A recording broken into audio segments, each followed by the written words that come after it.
Let me ask you a question.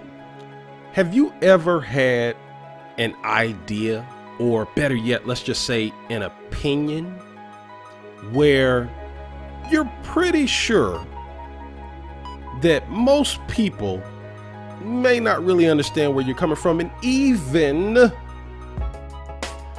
may violently disagree with what you're saying? Well, I don't know, but I kind of feel like this is going to be that topic, okay? Because I have a little bit of a contrarian opinion on this. I shared it with a friend of mine, and a friend of mine was like, nah, bro, I don't know about that. At least initially. But then as I explained a little bit more of what I was talking about, they started to come around. So I'm hoping that what I share with you may just give you a little bit of insight. Now, do me a favor, okay? If you don't agree with me, that is okay. Okay? Please understand that. I'm not trying to debate with you, bro. So you don't have to send me any messages saying, nah, dog, you're wrong here. Okay? I just want to share with you a perspective that you may agree with or that you may not agree with. But regardless if you agree with it or disagree with it, what is important to me is that you'll think.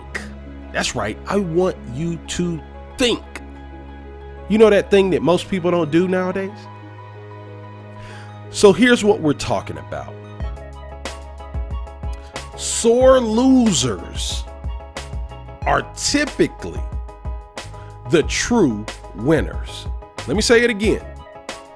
Sore losers are typically the true winners. Let's talk about it. Welcome to another episode of Career Strategies, where I'm dedicated to teaching you ideas, strategies, and concepts that will help you to kick ass and take names when it comes to advancing your career. My name is Rodney Hughes, Mr. 100%, and today's episode is being brought to you again by Interview Prep University.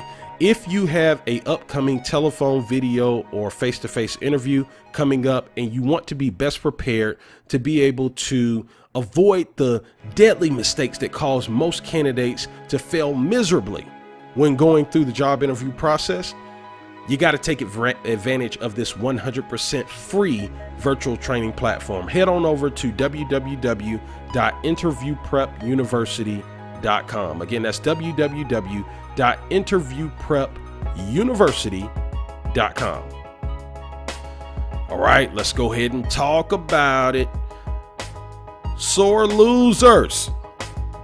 You know those people that everybody in society says, don't be like. You don't want to be a sore loser.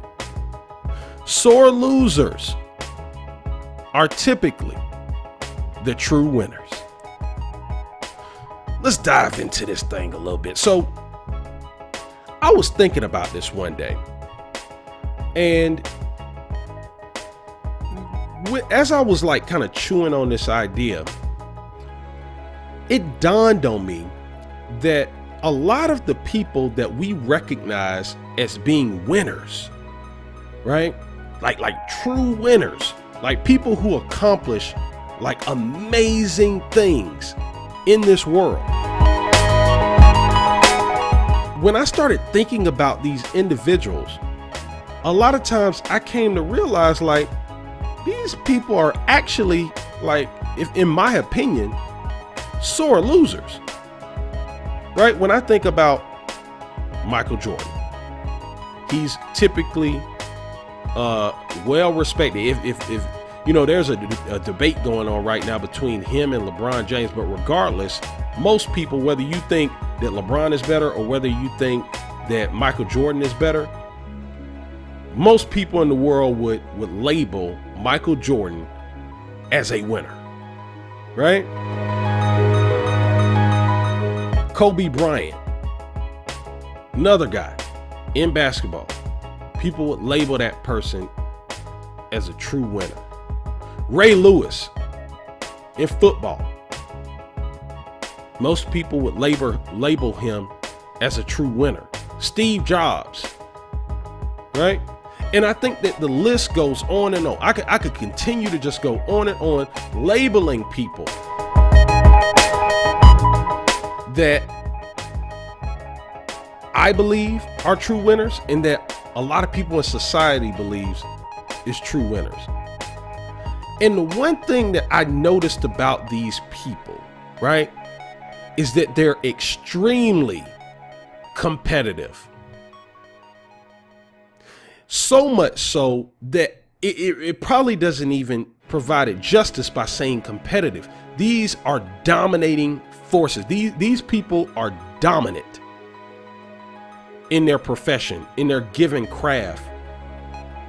And whenever I look at somebody who has achieved a level of excellence in what it is that they do, oftentimes, I'm not saying 100% of the time, but oftentimes these people hate losing.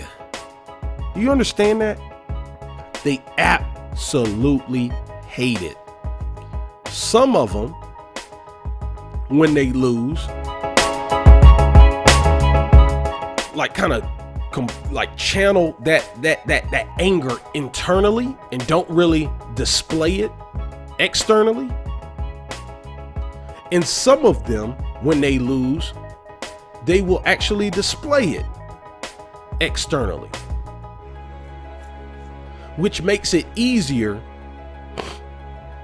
to label that person as a sore loser. But just because you don't see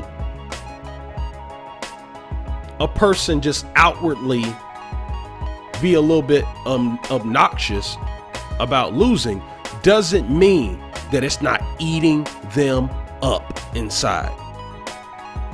See, when I look at people that are operating at a really, really high level, right? These people,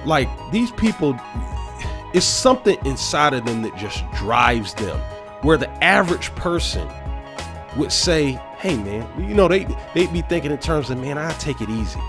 Hey, I'll take it easy, right? The person who is extraordinary in what it is that they do, they focus on every little thing that goes wrong. Why? Because they hate losing, right? They're sore. They're a sore loser, right? They hate losing so much that they go the extra mile to try to avoid losing in the future. See how that works? So just because you don't see somebody throw a temper tantrum, after losing, doesn't mean that they're not a sore loser. Huh? There are many times that I've lost and I've never, thrown a temper tantrum, but I freaking hate it. Right? I freaking hate it when I lose, dude. Now, there are some things in my life that I don't really care if I lose at it, right? Like if I'm just like playing around, then I don't mind losing. But if I'm really into doing something, dude, I freaking hate losing, right? And that's why I'm willing to work harder than everybody else, because I hate losing.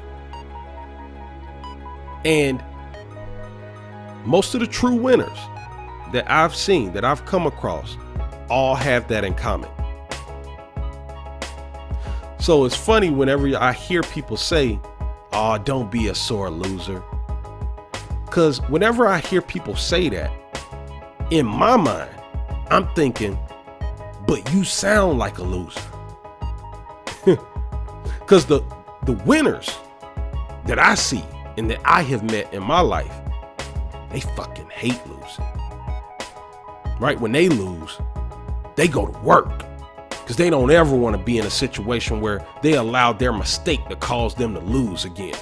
Right? Just listen to people that are actually winners, right?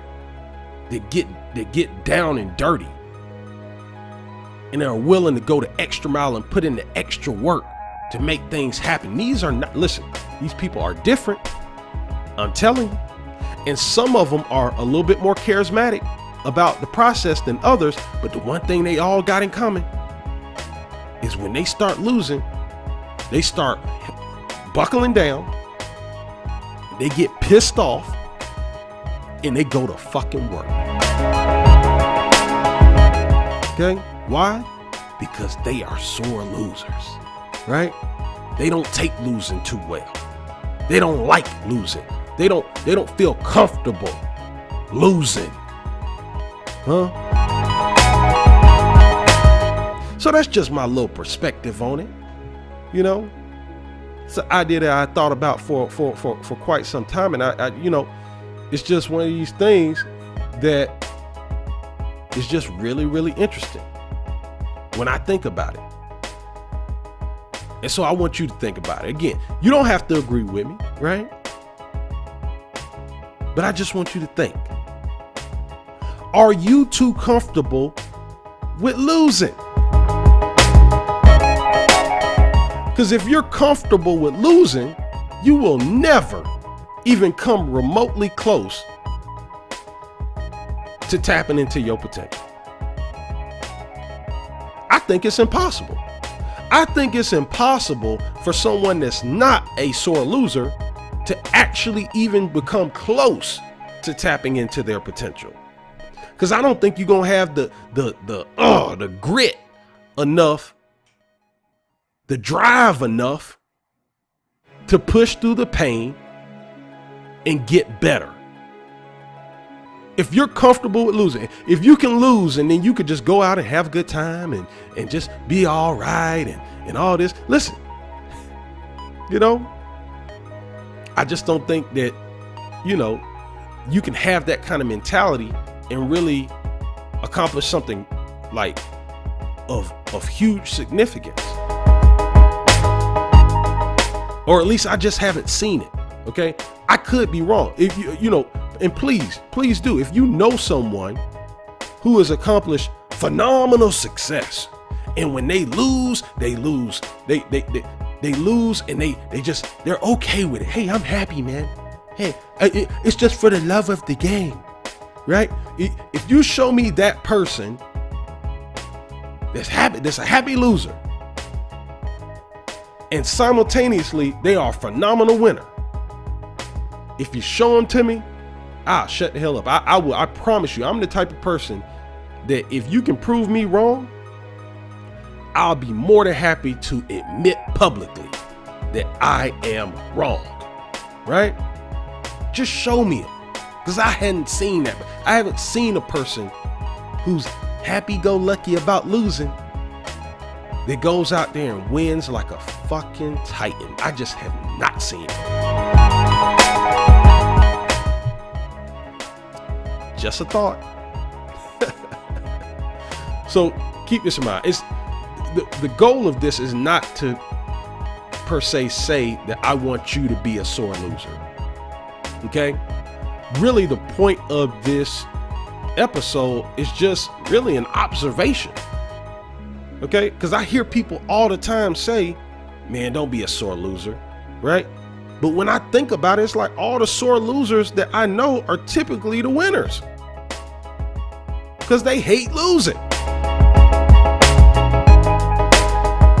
Just an observation. Okay? Do what works for you. It's just an observation.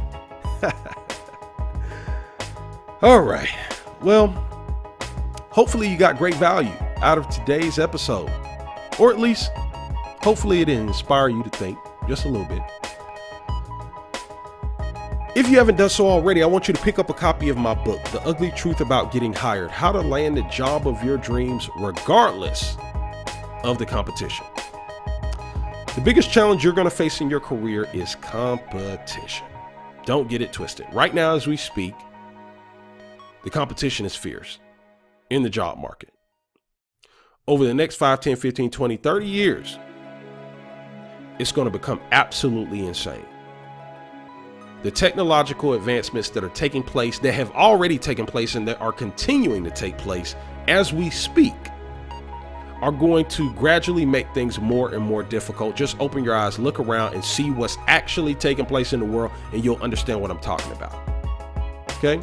And if you want to have a competitive advantage as competition continues to elevate, you need to have a system for exponentially improving your odds of being able to eliminate your competition and position yourself as the ideal candidate of choice. And that's what this book is about.